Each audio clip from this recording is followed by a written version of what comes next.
વડોદરા જિલ્લાના સાવલી તાલુકાના ભાદરવા પોલીસ મથકે 2022ની સાલમાં સગીરા સાથે દુષ્કર્મ આચર્યાની ફરિયાદ નોંધાઈ હતી કે જેનો કેસ સાવલી તાલુકાની સ્પેશિયલ પોક્સો કોર્ટમાં ચાલી જતા દુષ્કર્મના આરોપી કમલેશ રાવલને 20 વર્ષીય સખત કેદની સજા અને ₹50,000નો દંડ ફટકારાયો। તો સાવલી તાલુકાના ભાદરવા પોલીસ મથકે વાંકાનેર ગામના આરોપી વિરુદ્ધ 22 નવેમ્બર 2022ના રોજ સગીર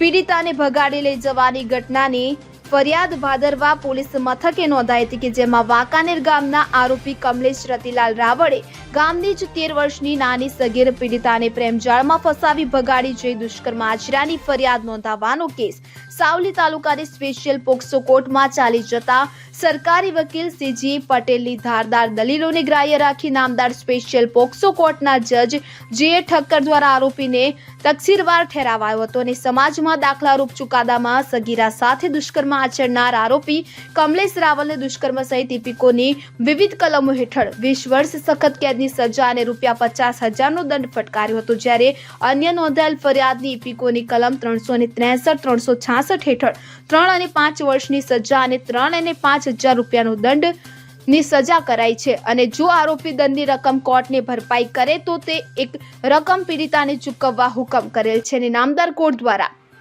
ડિસ્ટ્રિક્ટ લીગલ સર્વિસ ઓથોરિટીને 4 લાખ રૂપિયાનો વિક્ટિમ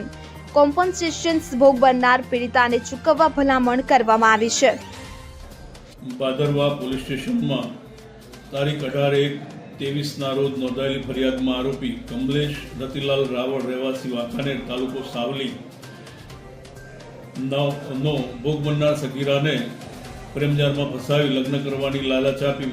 13 વર્ષથી નાની સગીરાને બગાડી ગયાની ફરિયાદ ભાદરવા પોલીસ સ્ટેશનમાં ગુના રજિસ્ટર નંબર 38/2023થી નોંધાયેલ। તે ગુનાનો કેસ નામદાર પોક્સો કોર્ટના જજ સાહેબ શ્રી જે ઠક્કર સાહેબની કોર્ટમાં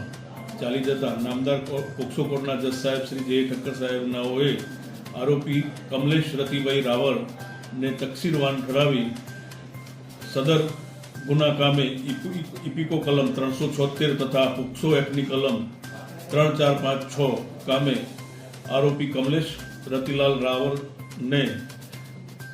20 વર્ષની સખત કેદની સજા તથા ₹50,000નો દંડ ફટકારેલ છે તથા ઇપિકો કલમ 363 તથા 366 કામે 3 વર્ષ તથા 5 વર્ષની સજા અને 3,000-5,000નો દંડ કરેલ છે। આ કામે વિક્ટિમને ડીએલએસએ તરફથી ₹4 લાખનું વિક્ટિમ કોમ્પન્સેશન ચૂકવવા નામદાર કોર્ટે ડિસ્ટ્રિક્ટ લીગલ સર્વિસ ઓથોરિટીને ભલામણ કરેલ છે તેમજ આરોપી જે દંડની રકમ નામદાર કોર્ટમાં જમા કરાવે તે ભોગ બનનાર પીડિતાને વળતર તરીકે ચૂકવવા હુકમ કરેલ છે। ઇકબાલ લુહાર સાથે CN24 ન્યૂઝ સાવલી। હવે જુઓ દેશ દુનિયાની તમામ ખબરો તમારી આંગળીના ટેરવે।